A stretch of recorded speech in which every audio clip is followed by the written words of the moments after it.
Syederalun, beberapa saat sebelum mengalami kecelakaan tunggal di tol Nganjuk, Vanessa Angel sempat membuat Instagram story. Ia menyebut, ada yang bisa tebak aku mau kemana.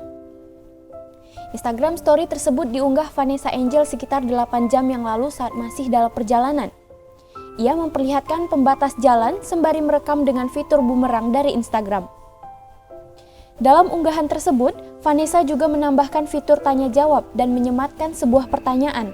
Ada yang bisa tebak aku mau kemana, kata Vanessa. Sebelumnya, kabar duka kembali menyelimuti dunia hiburan tanah air. Artis Vanessa Angel dikabarkan mengalami kecelakaan di tol Nganjuk, Jawa Timur pada hari Kamis 4 November 2021. Dalam insiden naas itu, Vanessa tengah bersama suami, Bibi Ardiansyah dan putranya, Galaski Ardiansyah.